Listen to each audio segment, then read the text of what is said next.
ಕೆಲವು ಸಾರಿ ನಾವು ಅಂದ್ಕೊಳ್ತೇವೆ ನನ್ನ ಲೈಫಲ್ಲಿ ಜಾಸ್ತಿ ಹೋರಾಟ ಇದೆ, ನನ್ನ ಮನೆ ಪರಿಸ್ಥಿತಿಗಳು, ನನ್ನ ಲೈಫಿಗೆ, ನನ್ನ ಕುಟುಂಬಕ್ಕೆ, ನನ್ನ ಮಕ್ಕಳಿಗೆ, ನನ್ನ ಕೆಲಸಕ್ಕೆ ಬರ್ತಾ ಇರುವಂಥ ಪ್ರತಿಕೂಲ ಪರಿಸ್ಥಿತಿಗಳೊಟ್ಟಿಗೆ ನಾನು ಹೋರಾಟ ಮಾಡಿಕೊಂಡೇ ನನ್ನ ಲೈಫ್ ಸಾಗಿಸ್ತಾ ಇದ್ದೀನಿ ಅಂತ ಅಂದ್ಕೊಳ್ತೀವಿ.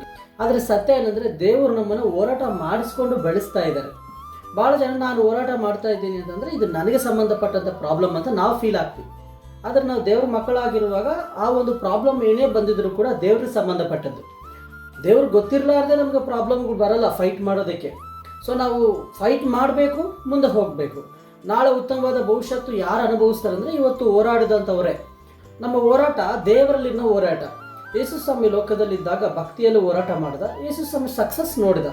ನಾವು ಸಕ್ಸಸ್ ನೋಡ್ತೀವಿ, ಹೋರಾಟ ಮಾತ್ರ ನಾವು ನಿಲ್ಲಿಸಬಾರ್ದು.